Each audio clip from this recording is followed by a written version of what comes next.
Yo, it's time to discover the flow. Shout out to the bros. You know, I like to welcome everybody to discover the flow. No matter how you discover the show or discover the bros, now you about to see how far we can go, because it's time for discover the flow. Yeah, cowabunga do. You know live is how we come to you. Turn the levels up when you hear the boys coming through. The Pod Squad giving you just what you need, hitting you with a new special guest every week. Don't you dare hit skip, man, it's Tristan and Kip. DTF Pod about to take you on a trip. Mega Ran bring the heat, yeah. But be clear, I wasn't even supposed to be here. Welcome to Discover the Flow. No matter how you discovered the show or discovered the bros, now you about to see how far we can go, because it's time for Discover the Flow. Let's start the show.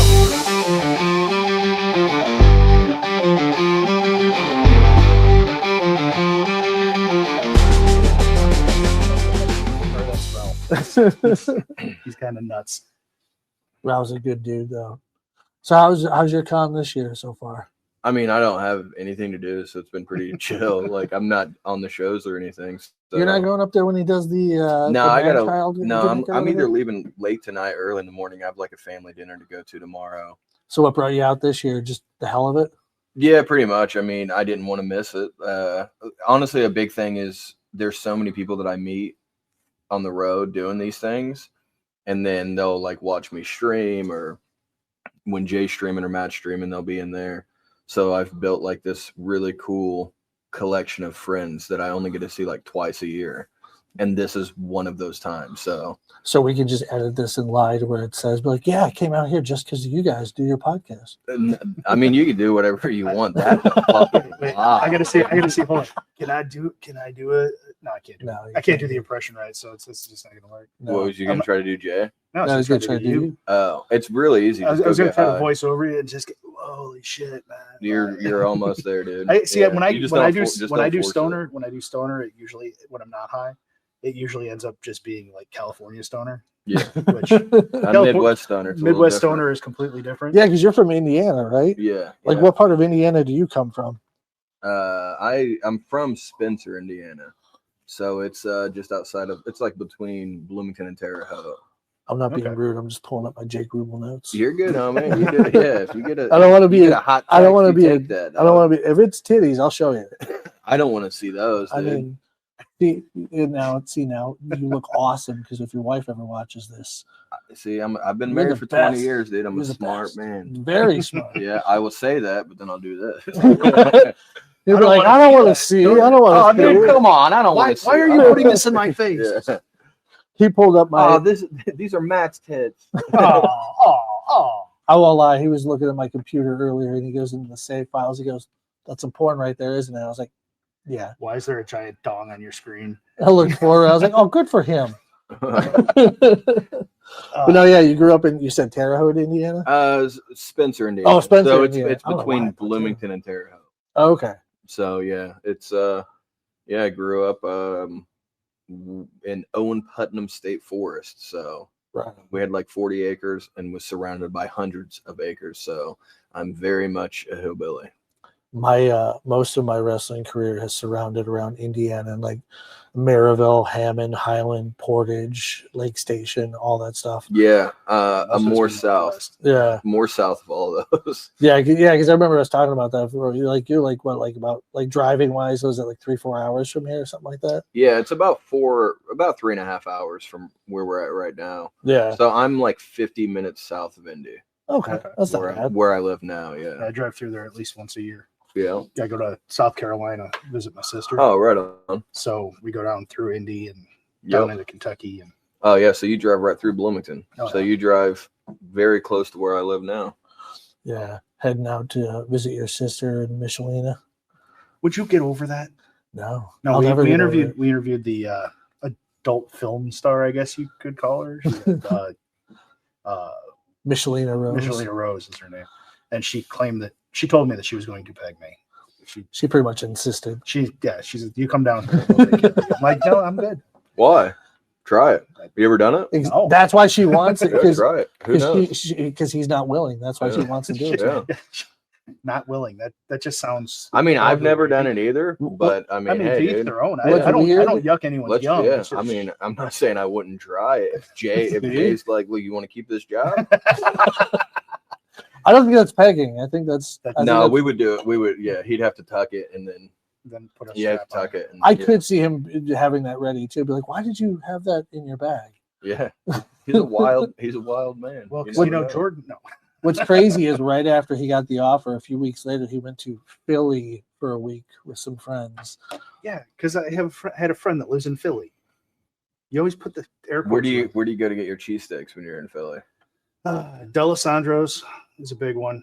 Which one is the one that's like on the corner? It's like white, and you have to like walk in a little room, and there's two windows. I can never remember the name of it, but there's two. It's right on like a corner. It's where most people go. Geno's. It's the big one with all the neon signs and shit. No, this like looks like just a hole in the wall place. There's so many. But cheesesteak dude, places in Philly. I know. I went there one time and I was like, all right, I got to get a cheesesteak, and that's where like all the locals were like, go there. They're like, don't go to these places that you see online. Yeah. This is the place. No, the only other So place. I went there, and I watched the funniest car wreck I've ever seen in my life while I was there. And it's like 2 a.m, and I'm just like sitting out on this picnic table eating the most delicious Philly cheesesteak I've ever had, just smoking a joint, feeling very good. And this dude in this Escalade comes around the corner so slow. Like this dude had to have been doing 4 miles an hour. He comes around the corner so slow and just like slowly just crashes right into a telephone pole, and then like backs up, turns, hits it again. This time it's on the side, so it just like rips the whole side of his car off. And then he pulls up onto the sidewalk, gets out so drunk. He's like falling over, walks up, orders a Philly cheesesteak. They just give him the Philly cheesesteak. He gets back in his car, and I watch him just start to eat it, put it in drive, and leave. And I was just like, dude, that guy's living amazing. it. Yeah. That is He's not going fast enough to like hurt anyone. So I was just like, all right. Yeah, the other place that we usually would go to, because now my buddy has moved out of Philly, but the other place that we like to go was Tommy Dinnick's. Okay. Over in the Reading Station. Got you. Which just the best steak, like just the best sandwiches, just amazing. We always end up on cheesesteak somehow when we're down here talking about it, because when we were down here, anybody we talked to in the Chronicon universe here Ralph Garman, what was he suggesting? Was it Nick's or something like that? It's someplace that burnt down and then they rebuilt, and now they have one in the airport too. It's like Jimmy's or something like that. But I know I mentioned that out here we have a place that makes a chicken cheesesteak, and immediately he was like, "This interview is over." Yeah, we're not doing this anymore. Yeah, that's not a cheesesteak. I mean, that's a chicken sandwich. That is a chicken sandwich with cheese. It's a good one though. It's got the chipotle mayo on it and everything too. But if you're complimenting the condiments that are on it more than you're complimenting the actual like meat and cheese, there's a problem. Because him and Mega Ran kind of like differed in what Mega they Ran, like. Dude, what a sweet. How about it? He did our theme song for the podcast. Oh, that's dope. Yeah. He was one of the first people I met on the cruise whenever we did the cruise, and I was a huge fan. So when I still am. I don't mean that like until I met him, but like big fan. Me and my son we've listened to him for a while, but then whenever he came out with that song, "This Is the Way," yes, dude, the Randalorian. Oh my, it's so good. Like me and my son Holden like listen to it all the time, and I saw he was gonna be in the cruise. I was like, yeah, I just want to say like what's up to him and thank him for like giving me an opportunity to bond with my teenager who it's hard to bond with. Yeah, and I seen him and he had this really cool shirt on. I was like, dope shirt. And he was like, dope shirt, because I had a cool shirt on too. And then I was like, I'm Jake. It's actually a dope shirt. Yeah, this one it is. But I was like, I'm Jake, and he was like, I'm Mega Ran, and I was like, I know. Like, I know, dude. I liked him, but I didn't know I liked him. So like I after the cruise, I went to go add some of his music on Spotify, and then I realized I already had shit by him T Call on there. Yep. I was like, because he did a whole bunch of really cool like wrestling themed stuff. Yeah, like he redid the NWO theme song from the T Call, which is fantastic. His Goodbye to the Bad Guy. Yeah. The Scott Hall tribute thing was just amazing. Like, but then just the regular stuff, like the unthemed stuff, like Yeah. Tractor Beam and stuff. Tractor like Beam that. was fantastic. Yeah. And Like- he did a freestyle where he just had everybody on the cruise just get in a big circle and just went around pointing shit out between them and this and that. See, and but just- and that's like I was where like, how do you the do like the that? teacher side of him, I feel like, comes out. You know what I mean? Because Yeah. I believe, correct me if I'm wrong, but he was a teacher, correct? yeah. Yeah, Yeah. and Junior high. yeah. So like, I feel like that the way that he interacts with his audience is very much that like open-hearted, like the teacher who cares if you pass or fail. Yeah. It's like pure the love. energy that he gives It's out. pure love. Yeah, it's like the dude that whenever you would have a sub and you would see him walking, you'd be like, today's Yes. the day. Yes. Like, yeah, I mean, I love that dude. Yeah. Anytime he streams, I always Like- try to jump in his stream just to say what's up. I Yeah, we- saw him night one of the cruise, and Kipper was back in the room, and he's like, "What the hell do I hear? Just thump." He's like, the room was Oh, shaking. yeah, no, Yeah. like I'm laying there because I was like, long "You gotta story come see short, this we guy." we got up really early to travel down to Miami to get on Yeah. the boat, right? So like 10 o'clock, I'm just done. Sure. I'm done. Yeah, He's you're like, not used I to got that my road fifth life. wind. I'm gonna go walk around. I'm like, okay, you do that. Yeah, I can't sleep on. So I lay vacation. down and I start to fall asleep, and all of a sudden I just hear, Yeah. I'm like, what the fuck? We're not even close to the stage. Like, we're not close to the stage. Like, what the fuck? And Yeah, it's he's just, doing it. yeah. And it was, and then I went down and watched him the next day, and yeah, it was See, I have the exact opposite issue. Like, I've been on the road for so long now that I feel like, not that I'm like a veteran at it or anything, but it's like after, you know, Well, you gotta 8 to come down. 10 years of being on the road almost every single weekend, it's like I don't sleep. Yeah. I'm just like I will sleep like 3 to 4 hours and then be like, all right, what are we doing now? See, at home I can sleep, but if I'm No, at on home, vacation yeah. or traveling, Yeah. I got FOMO. Yeah. Like I'm up all night because I don't want to miss out on Well, anything. especially Even to the point where first- like I'm walking around at 2 a.m. There's nobody awake. It's like me and some staff. I'm like, hi. Yeah, but dude, especially the sometimes those first are the cruise, best. too. Like, it's Right? the first cruise, you got to be out there. And of course, you know, he loves telling the story about how when we got up, or I was sleeping, he got out to the silent disco, ran into Jeff Anderson and Ming, and had them record a message for me. I basically just went up to him. I was like, you guys want to help me fuck with my roommate? They're like, what do you got in mind? I was like, he's passed out in the room right now, not here. Because I followed some people to the silent disco, Yeah. which turned out, it sounds stupid on paper. Dude, honestly, Turned I out did to be not want to awesome. go, and I apologize. That was my wife. She Oh, was no, like, no, "Where no, are you- you?" you do I was that. like, "I'm all the way In a downstairs." seedy hotel Uh, basement. Dude, I'm with you though. The silent disco, I did not want to do it. Like, Yeah. I don't do that shit. Like, I don't dance really or anything Yeah. like that unless Jay makes me do it for like a funny sketch that we're doing. And But now we're back to him tucked back. yeah. She, my wife, she was like, "I really want to do the silent disco," and I was like, "All right, yeah, for sure." Like, it's her vacation. Yeah. Like, I'm working, but like, come on. So I was like, You "Yeah, were let's doing do what, it." One, So one much set a fun. night. Maybe One two? or two, yeah. So, but dude, it was like so much fun. How can you not be entertained by like 200 white people all off key singing two different songs Yes. at the same time? But the thing that's so sick about it, honestly, is like I'm not like you would think that I'm a big people person, and I'm not. I'm very Yeah. much like an introvert, which is like weird that I was like, oh, I'll be a comedian. Dude, But the same feeling.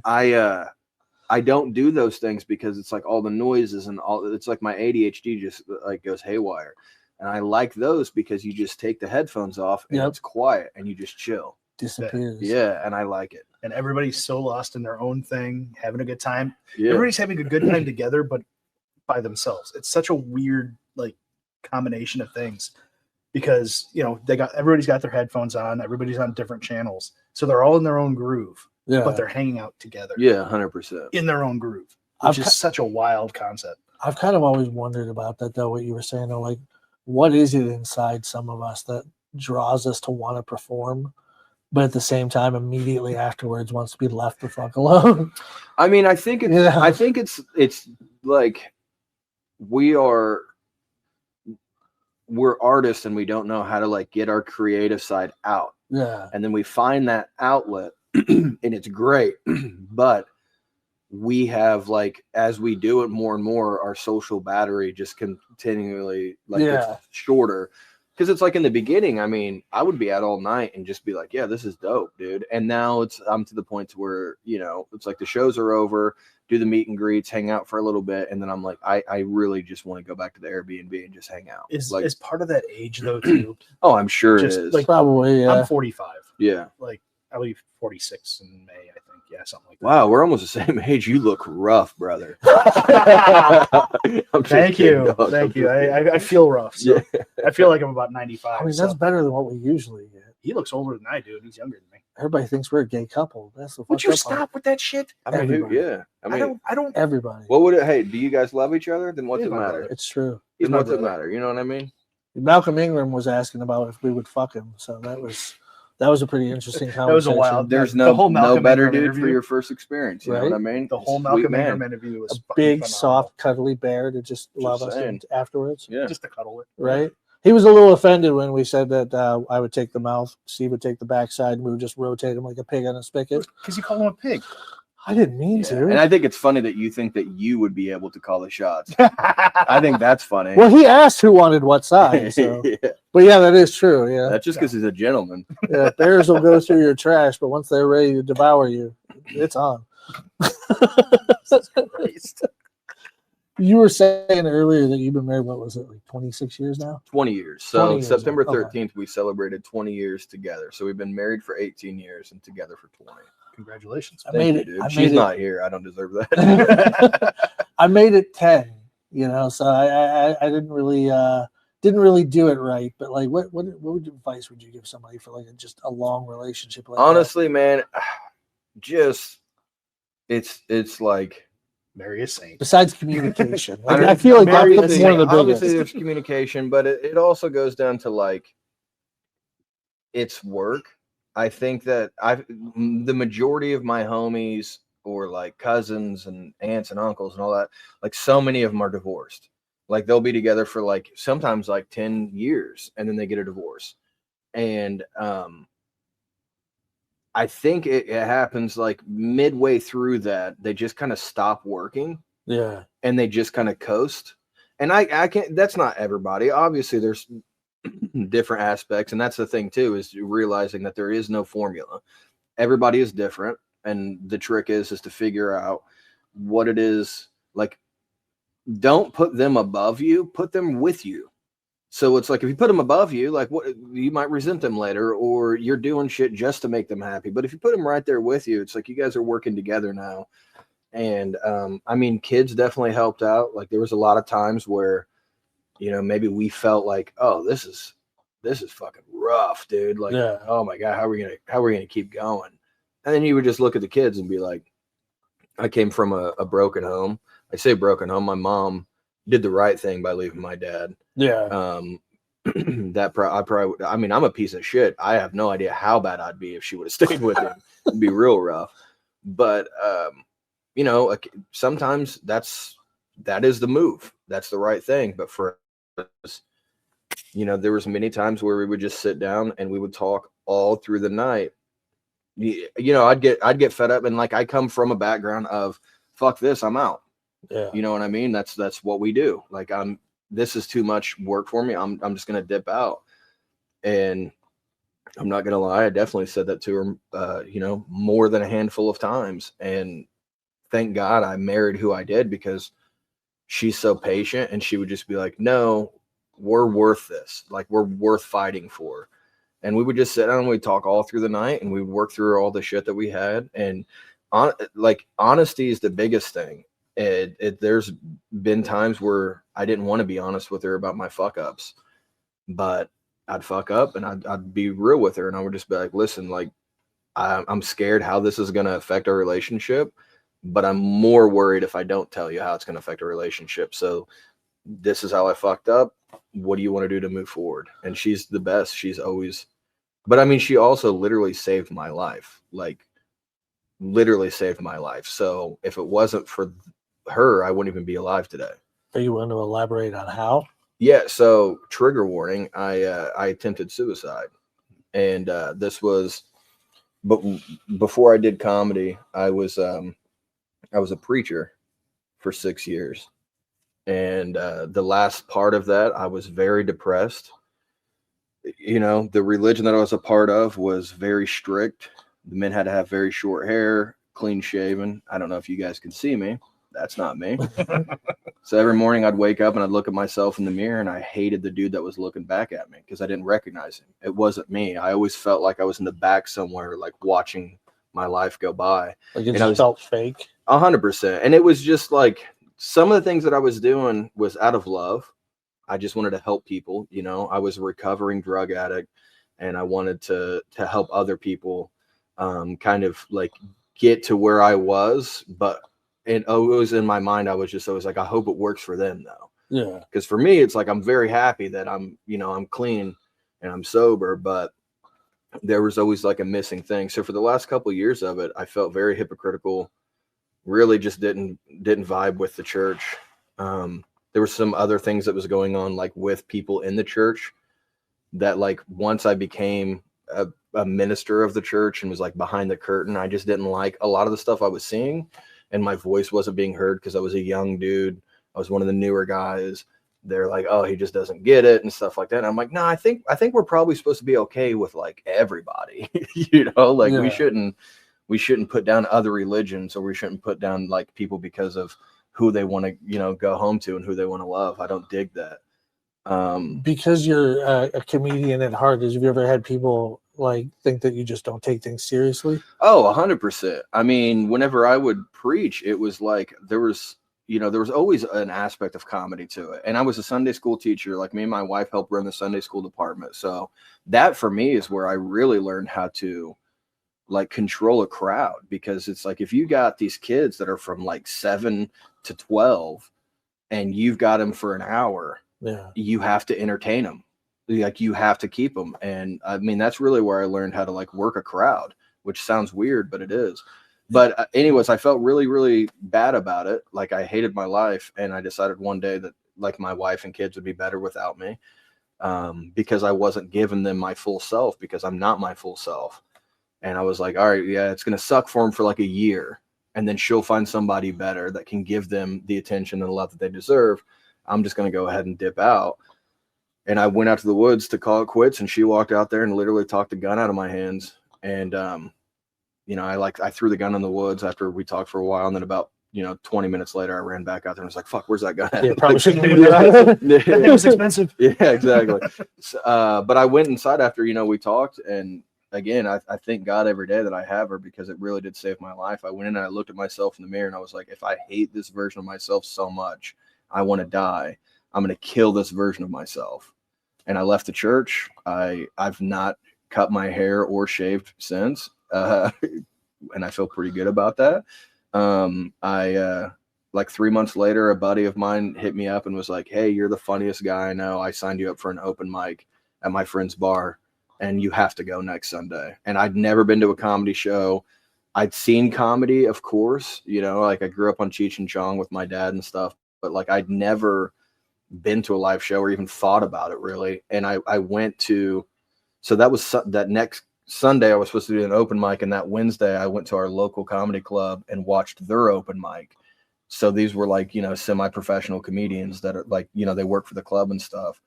And I went and I was like, oh, okay, cool. So this is how you do it basically. And there was one dude in the club. I thought he was like the funniest dude I'd ever seen. Like, he was so funny. I mean, everything this dude said was just, I was dying. And I messaged him that night and I was like, hey man, I loved your set. Like, I watched you tonight, loved your set. I'm doing my first open mic on Sunday, and I just was curious if you had any kind of pointers for me. And he messaged back, and his message was, what makes you think you can do comedy? And I took that as, well, what is it about you that makes you think you can do comedy? And I was like, oh, well, I'm always the guy at like parties growing up. I was always a dude that would tell stories, and eventually everybody would kind of be gathered around me, and I would tell stories and have people laughing and stuff. And all my friends sound funny. And he messaged back and was like, well, just because you're funny at a party doesn't mean you can do comedy. So then I realized that what he was saying was, what I heard makes Jay you think Washington talk about that. Because he's all like, you might be conversationally funny, but that's not going to translate always. So, but I took that as a challenge, because to me, it was almost like, fuck you, dude. Like, who are you to tell me I can't do this? And I did the open mic. I had so much fun doing it. And then from there, I was doing every single open mic I could for like 6 months. I would go to Kentucky. I would come to Illinois. I'd go to Ohio, all over Indiana. Like I was doing like as many mics as I could a week to just figure out how to do this. And luckily, again, being a preacher and Sunday school teacher, I was used to speaking in front of people. That I was not nervous. All of that, like I was ahead of the game as far as that goes, because I didn't have any of the drawbacks from that. My thing was like, how do I become my authentic self on stage? And that's what took me a while to figure out, is like, oh, I don't have to be a character, or I don't have to, like, in the beginning, I would write out exactly, I would do it like I used to preach. I would write out word for word what I was going to say, and I'd go up and do it. And I did that for like the first few years. And then I got kind of burnt out on it. And one time I was open for this dude. So there was 2 guys I was open for at the time, AJ Wilkerson and Donnie Baker. I love AJ. And me and AJ went to Pittsburgh and did a show. And then we broke off. I went to Kentucky and did a show with Donnie Baker, and AJ went somewhere else to do a show. And we were going to meet in Michigan the next night. So when the Pittsburgh show, amazing. Like I felt so good. The next night I do the same set, because that's what I did. I did the exact same set for the Donnie Baker crowd, and I bombed harder than I ever have. I mean, there was like not just no laughs, but people actively turning away from me, like on purpose, to make sure that I saw them looking away. Like they would look back at me and roll their eyes and turn, and I have to do my time. And people don't realize when you're on stage like that, how much you can actually see going on. Oh, no, they knew, dude. They wanted me to know. I mean, they were like talking over me. Like, it was so people that rough. have never been on stage doing that. Like, you would think that the lights are in your face. Oh, you can't no, see yeah. No, you can see the first 5 And you or 6 always rows. see Yeah, you always see the ones that aren't fucking with you. And that's the thing. That raises a good question for me that I've never thought of before as far as stand-up comedy goes. In wrestling, we always tell the younger guys, don't talk out every aspect of your match, because 1, you're not going to remember it all. For 2, sure. what if the crowd's not into it? You got to be able to pivot. Yeah. Do you guys have that? Like, you pivot? And that's kind of what I was getting at. So the next night, after I ate shit, that next night I drove up to Michigan, and so I had like an 8.5-hour drive, stewing the whole drive. Like, I don't want to do this again. This is like, I'm done. This is fucking stupid. Like, I hate this. And I got up there, and there was like 4 or 5 of us on the show. We had like a bunch of homies there, and we were all like, it was the end of this long trip. We're all in a weird place mentally. So before we went on stage, I just kind of brought everybody together, and we just like kind of like huddled in a circle, and I played some hype music and was just kind of hyping everybody up. And I ended up trying to hype myself up. It's like, if I gas up my homies, it's going to get me going. And it wasn't working. I was still pissed off from the night before. And right before I went on stage, AJ had said something to me. And I don't even remember what he said, but he said something to me along the lines of like, what are you going to do tonight or something on stage? And I was just like, I'm just fucking going up there.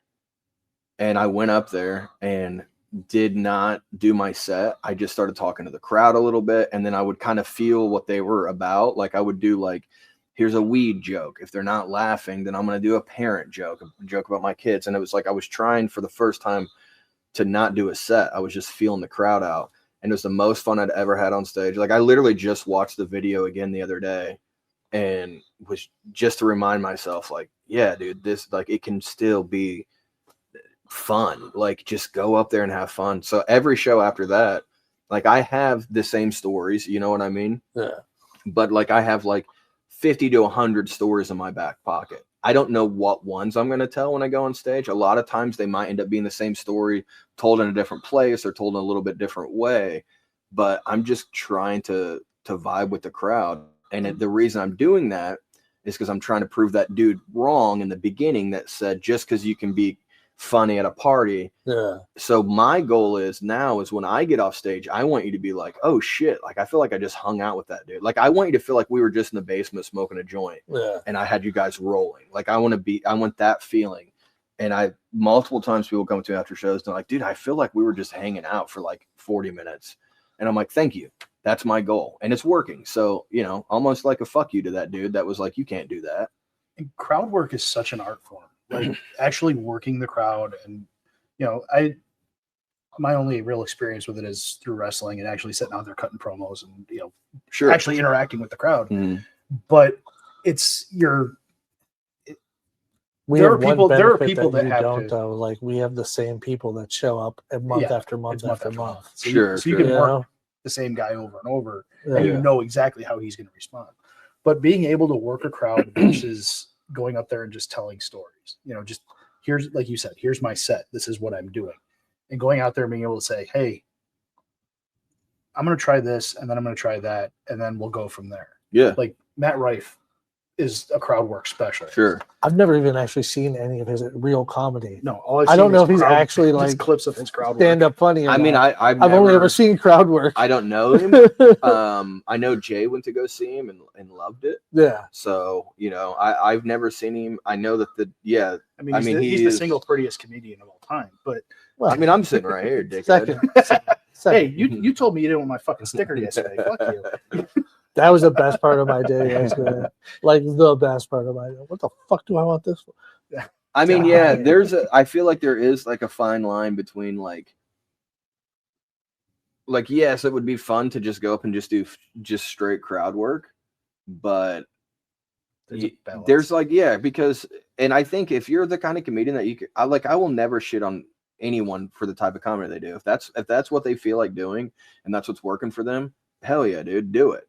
But for me, it's like I like that balance of like I will fuck with the crowd a little bit, talk with them, but then figure out a way to tie that into one of my stories. So it's like if I ask a question, whatever that answer is, I can probably find a way to tie that into one of my stories somehow. Right. So it feels like it's all organic because it kind of is, but it's also like organic on purpose. You know what I mean? Right. It's like I have enough to find common ground with that person to where at the end of it, you're almost like, wait, when's he going to start a set? Yeah. You know what I mean? But it's like, cause it feels like I was just talking to you guys for a while, but that was my goal. I mean, that's our goal with the podcast too, is we just want to sit down and hang out. Yeah, for sure. That's why we don't even do an intro. Right. There's been times where people are like literally 20 minutes in right into this and just spilling everything. And they're like, hey, are we going to start? And there's going to be minimal editing to this when it goes out. There might be some dead air that gets cut out or something like that. But for the most part, it's just this conversation. Yeah, for sure. And I love just hanging out with people and learning shit. So do you record your sets or? So I audio record all of my sets for myself. And the only reason I really do that is because there's a lot of times where I'm talking with somebody and something will happen in that moment that will spark an idea, or like I'll have a story to go along with that. Like whenever we were stop and write that shit down. Right. When we were in Greeley, Colorado, I talked on stage about how I was clean and sober, and I was like, is anybody else here clean and sober? And some dude was like, yeah. I was like, fuck yeah, dude. How long? He was like, 8 years. And I was like, give it up for my man. 8 years. That's dope. We'll buy you a drink. And then he was like, I said, but then I was like, can I ask you a question, dude? I was like, you ever just miss it? And he was like, yeah, dude. And I was like, me too, dog. I was like, I don't want to do it anymore, but like, I just miss the simplicity of being an addict. It's like, you just got to get high. And he was like, yeah, man. He's like, sometimes I'll just drink a 0 proof beer just to kind of remind me. And I was like, oh, we're on different levels. Like, I wish they had 0 proof meth. But like I said that just in the moment, and I was like, oh, that's funny. Yeah. Like it got a huge pop from the crowd, and I was like, oh. So I recorded it so that way, like later, I could go back and just put it in my phone. So now 0 proof meth is in the arsenal. Yeah, it's like now I'll have, and then I'll have a story that goes into that.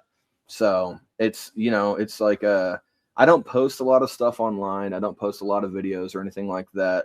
Kind of by design. I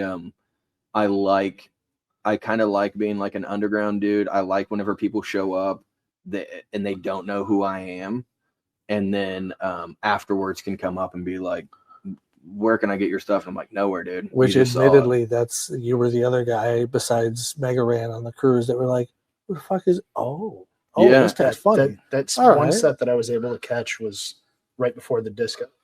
Yeah. Got you. Yeah. And because we had gotten out there early, I think it was Saturday night or something. Yeah, you were awake finally. Fuck off. So one of the last nights, and I'm like, we wanted to catch AJ because we saw AJ live course. here. We Yeah. saw him here with like across Bert the Kreischer. street with Bert. Mm-hmm. And like, dude had our ribs hurting before we ever even got to Bert Kreischer. Yeah. Yeah. So- funny boy. Oh, hilarious. Love the man. But we're sitting there and I'm like, oh, well, the other guy's coming up too. So let's check him out. So we're sitting there and you pop up on stage and I fucking died Thanks, the whole homie. time. It was I great. appreciate that, dude. Thank you. I really love the story you tell about how you met your wife and everything. I've heard you do that a couple times now. Yeah, I that's- always that's tell that a on the great Jay one. shows because it for one, it really helps me connect with the crowd. Yeah. Because if it's a Jay show, they all feel the same way, and it's just like You're the guy not coming out flating things and yeah. So it's like it's nice to be like, hey, by the way, like I'm just you. Like I'm like if I wasn't on stage right now, I'd be in the crowd with you guys. Like I'm a huge fan. Yeah. So and it's also like surreal to me still to where the fact that my kids call him Uncle Jay. Right. Like when my daughter got her braces off, she FaceTimed us and Jay was like, let me see Jasmine. And it was just like, oh, look at you. You're so pretty. And it's like, growing up, like if you'd have told the 12-year-old me that was smoking a joint with his friend that we found in his mom's stash, watching Clerks and Salt Lake City Punk, that in, 30 years or whatever, 20 some years, like he was going to be in Salt Lake City with Jay Mewes. Like it's wild, dude. SLC I'm Punk not is gonna such a lie. great movie. It's so good. I'm Such a great movie. 43 years old and I never thought about what SLC meant. Yeah. And then in that moment, my brain just went, The whole movie is set in Salt Lake City. yeah. But I haven't seen it like 10, 15 years. Yeah. You know what I mean? Like I You just got to never, shave your mohawk just now. never You're thought not allowed to about have it. the Yeah, mohawk. you're not allowed to have the Bob Hawk. Crap. Are you able to enjoy your failures though? Like I can look back now and watch old matches of mine that are just terrible, No, I don't enjoy him. but I can laugh at them and like No, appreciate it. honestly, it's hard for me to watch myself at all. Even knowing you're so much better now. I mean, honestly, it's like if I watch a video of me, I'm constantly wondering why people are laughing. I'm like, I'm not that funny. Like, what the fuck are they laughing? Like, I should be better at this. A little bit of imposter syndrome. Oh, 100%. Yeah, But yeah. I think it comes down to the fact of like I really am just going on stage and talking. Like Yeah. again, I have the same stories that I'll tell in different ways and stuff, but like I really am just kind of like free forming it and just telling these stories and just hanging out and talking. I feel that. I kind of have the same issue. I can't watch myself. Yeah, I because just don't like I'm it. like, there's nothing entertaining about me. Like I don't, which obviously is wrong because we have a fan base and stuff. So, Yeah. I mean, Well, I also don't watch like hardly any comedy at all. I mean, I really don't. Did you have any influences though? I mean, not really. Like there was no one that I was like, oh my gosh. Like even whenever I started, Sam Kinison was a Pentecostal preacher and then became a comedian. I was a Pentecostal preacher and became a comedian. So you would think even that I would have been like, Drawn that's my to, idol. yeah. But I it's just such a different style though. well, that's what I'm saying. Like there is no. I mean, there's definitely. I mean, I'm sure that if like you put me up against other people, you would be like, oh, I can see where he got this from or where he got that from. But like consciously, I make sure I don't watch comedy because I don't want to emulate someone else or I don't want to accidentally take a joke from someone else or anything like that. Like Yeah, I can Dusty get that. Slay is like one of my favorite comedians and God bless him. He's an amazing dude. He's a very good friend of mine. He was the first guy to take me on tour, which was unreal because he was my favorite comedian. And it was like, that was my big goal. Like I want to go on tour with Dusty Slay. And he let me go on the road with him a little bit and open for him. But I noticed that I was starting to do my mannerisms the same way he was, not on purpose, but it was Just from spending time just, together. just from hanging out. And then, so I was like, okay, I can't watch comedy anymore because I don't want, like, I lived so long by not being myself. It's like, I'm so scared that I'm going to fall back into that to where I really just want to be authentic. Like, I just want to be me. Wrestling out in Indiana, the guys that we trained with and started with mostly were African American. We did that too. We noticed that like after a while we'd be out partying with them after shows, and then suddenly we're talking all slang and everything. We're like, well, I don't even talk like that normally.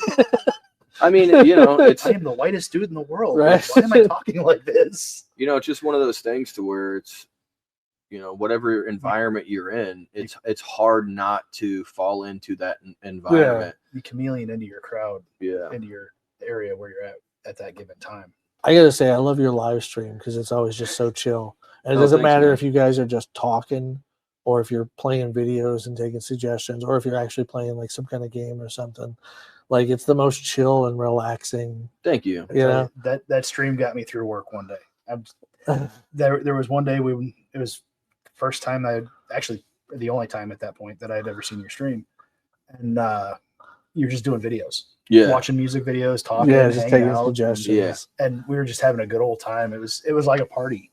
Yeah. It was like a good 3-4 hours too, and it just flew by. I was like, because he Oh, messaged shit. me. He goes, "I'm on Jake's stream. You need to get on here." I'm like, all right. So I got on. And I'm like, okay, no, this is cool. And you talked and you responded to everybody. Like that's. I mean, that's the thing is that whenever I first started streaming, I was playing video games, and I love playing video games, but I don't like playing video games on stream because if I'm playing a video game, it's to escape, and it's to mellow out, and it's to kind of zone out, and that's not good for streaming. yeah, we always have to tell our friends, be like, they'll ask us constantly, like, are you guys streaming right now? Be like, no, and then it just gets real. Yeah. Yep. There's a lot of things that we do and say that cannot be put on There are stream. times where we have to catch ourselves on stream because we'll get on with a buddy of ours who streams all the time, and he's like, "I'm on stream, guys."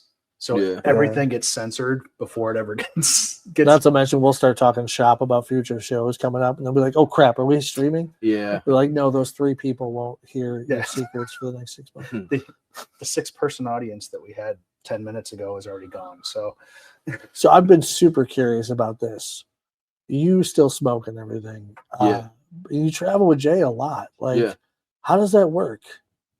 Like, I know you're not being a bad influence on him. I know you're not offering shit, but like, so I mean, like it would probably be different if I was like doing heroin or something, you know what I mean, or opiates. But like with weed, like I feel like he's been around it, and honestly, like I talked with him before I ever did it around him, and I don't do it around him. Like I'll go outside or whatever, of course.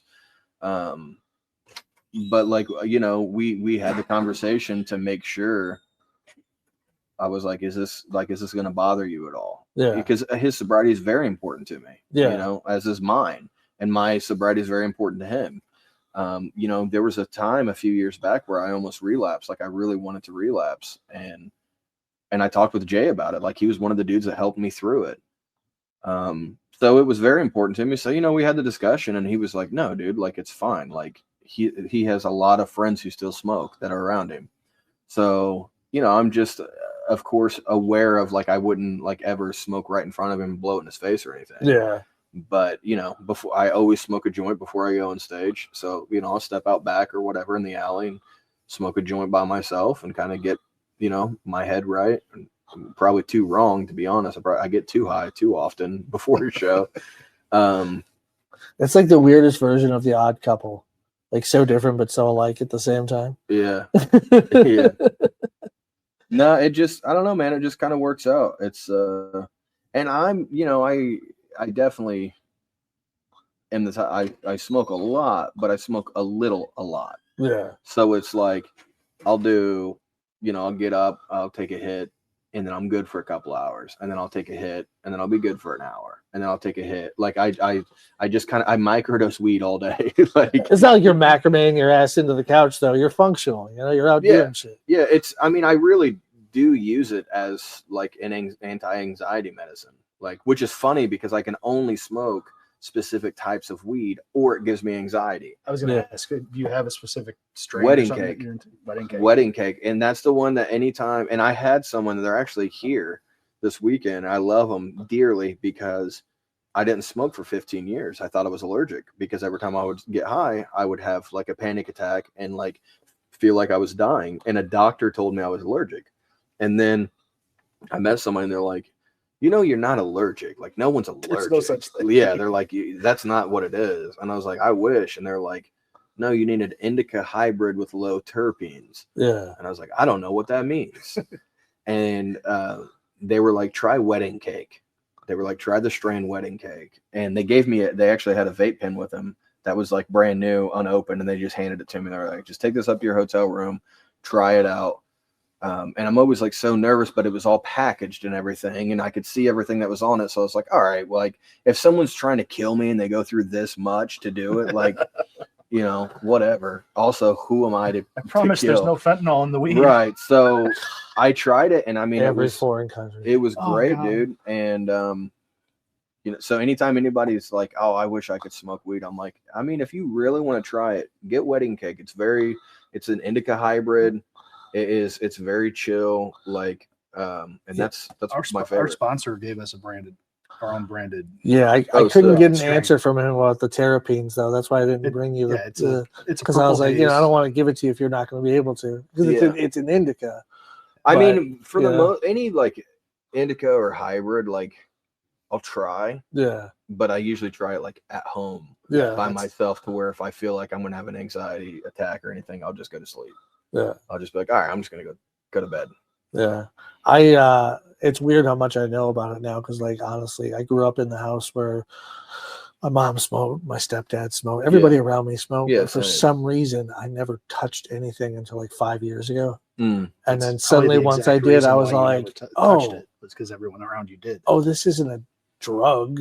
Right. You know, like this helps my anxiety. This helps Yeah. me chill. It helps me be creative. Yeah, it's the Like, I want right to sit kind of down and drug. write and stuff. Yeah. Yeah, no, 100%. I mean, It grows from the earth. It can't be that bad. it's you know, it's the same thing with me. My dad was a biker and my mom was a hippie, so growing up, weed was always around, and I started smoking whenever I was like 12. My parents were reversed. And then by the time that I got, you know, to be an adult, I smoked all those years, and then I started getting panic attacks, so I stopped smoking for like 15 years.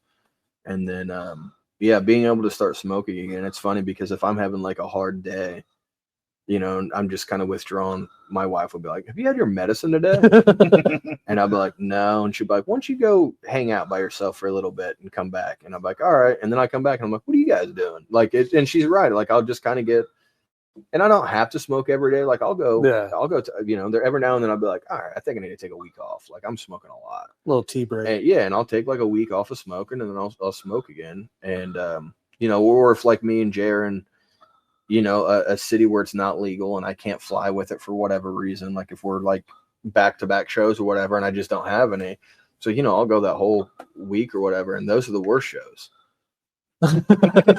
I feel like I do fine. Yeah, I feel like I do fine, but like I'm paying attention to what I'm doing more, and I don't like that. I just want to just more in your own head. Yeah, about it. 100%.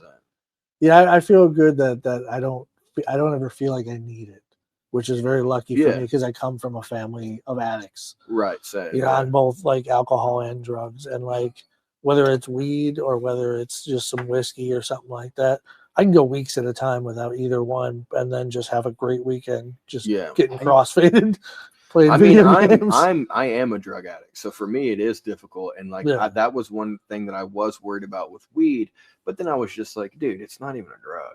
Like, it's gonna be fine. And it's like, I'm not addicted to it. Like, you can't get addicted to. I mean, you can get addicted to the feeling, I guess, but you're not going to get like addicted to the weed. So for me, you know, like I had to be very careful because I was worried, and that is why, like, occasionally I'll take like a break just because I'm like almost to prove to myself, like, I'm fine. Yeah, I'm fine. Like, I don't need this. When I was younger, we smoked a lot, like just out of high school and stuff like that. A lot. Yeah. And I'm like, I got to a point where I'm like, I can't do this anymore. Right. Like, it started affecting regular life. 100%. And I'm like, I can't do this anymore. So for a long time, I didn't touch it. Yeah. For a decade and a half. Yeah. Didn't touch it. Did anybody tell you in that decade that it fucking changed? Because, oh my God. Well, no, because once I got back into it, I'm like, oh, okay. Yeah. So now there's science behind this. We're not just pulling some swaggy shit out of fucking, you know, the Southwest side over there. We're actually getting quality product now. I remember the first time like smoking an actual joint again with a friend, and he hit it, and then I hit it, and then he put it away. Yeah. And I was like, that's it? Fuck? Like I'm not used to like it used to be. We'd smoke like 4 joints in a Yeah. row and just be like, I don't really feel anything. Back when we were But at no. Chi-Town Brown, and Dude, yeah, those. I mean, we thought we were lucky when we could find an eighth of White Widow or something like that. yeah, dude. Like I have a dugout, like a 1-hitter, Mhm. and that's my preferred. Like other than joints, that's my preferred way of smoking Oh. because it's like you just take And one even- hit, put it out, and you're good for I a didn't while. even start. I've never used it before, so maybe I should save it for you sometime. It's a baseball bat, 1-hitter. Yeah, yeah. I call it the Bambino, but I was like, I've never smoked from it. Dude, honestly, that's like I've just had this. Actually, a good friend of mine made me for merch, made me my own little dugout. Nice. And you know, I think they only made me a handful of them, and like I kept one, I gave one to my uncle, I sold a couple of them at a show, I think, but it is my preferred way because it is just so Like it you just said, one microdosing. just You're take a, microdosing. I always call it essentially. just taking a bite. Like I just Yeah. want to bite. I'm not trying Well, to eat a buffet. I'm just 'Cause want to bite. Even when I started again, it was edibles at first because I'm like, oh, this is a much better way to take like this. I feel better doing it this way because Yeah, that was my you first get the low, experience, too. slow. See, I don't Run. mess with edibles. I'm scared.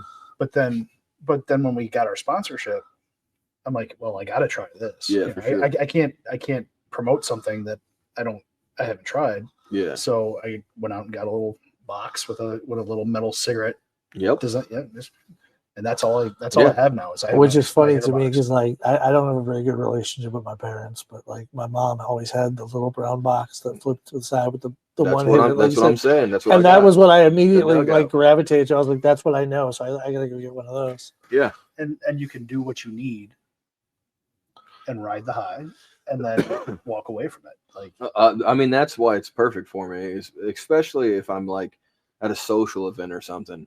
It's just like, oh, I'll be right back, and just you step out and just do one bite, put it back in, Right. and now I can converse.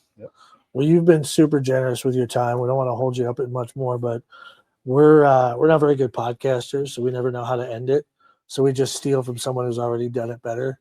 So there's a gentleman named Bernard Pivo that came up with a questionnaire that was made famous by Mr. James Lipton. Okay. So however you want to answer, what's your favorite word? My favorite word, love. What's your least favorite word?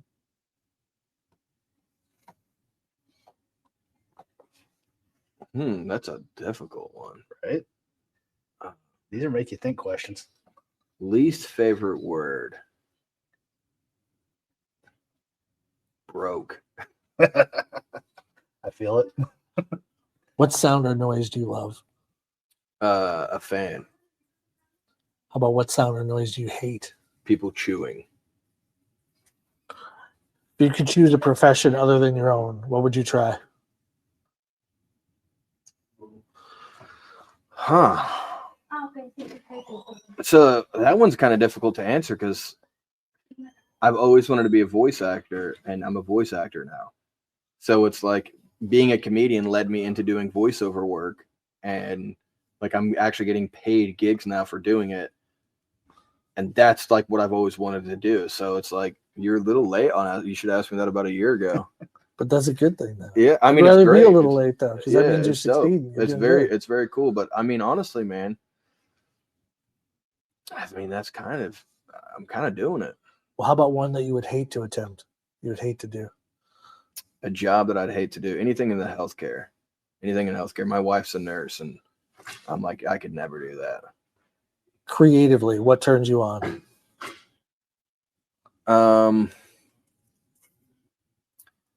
A good horror movie. Right on. Honestly, if they balance comedy and horror perfectly, it that gets my creative juices like You got a flowing. good suggestion?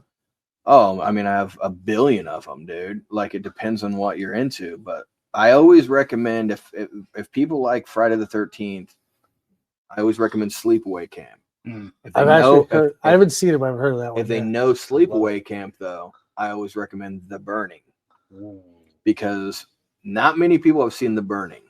But if you like Friday the 13th and you're like, this movie's dope, and then you like Sleepaway Camp, The Burning's kind of in between those two. Okay. To where it's like it's not as funny as Sleepaway Camp is. The first Sleepaway Camp's not like super funny. It's got funny Oh, okay. moments, but like The later sequels, the series, though, yeah. they're very goofy. I love them.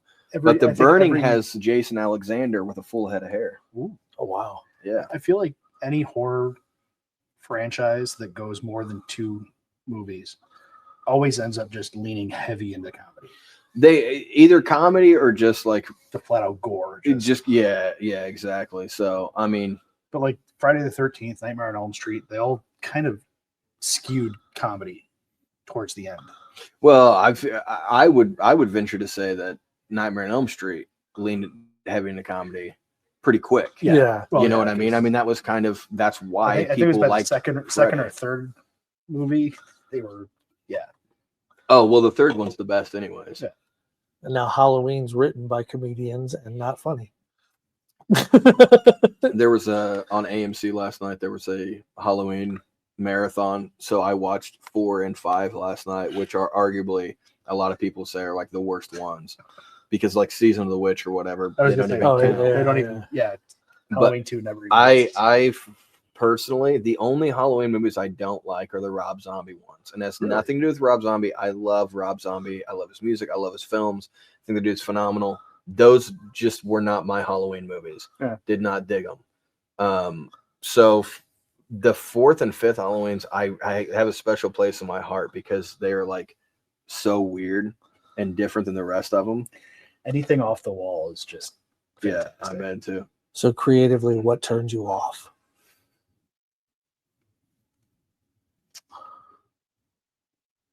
I mean, you are asking hard questions because I feel like if people are trying, I guess if somebody is doing it for the money, you know what I mean? If it's like if you see somebody like making a movie because they want to be famous or making a movie because they want to get rich, it's like it's there's no creative side to it, and that's just kind of like that's gross. I mean, I feel it. yeah. And then my 2 favorite questions. 1, what is your favorite curse word? Fuck, for sure. I mean, I say it, I've been trying not to say it as much just because we're doing a podcast. But Yeah. yeah. Fuck that. And Yeah. then Steve's favorite question: if heaven exists, what would you like to hear God say when you arrive at the pearly gates? Thanks, dude. Nice. I like that. That's cool.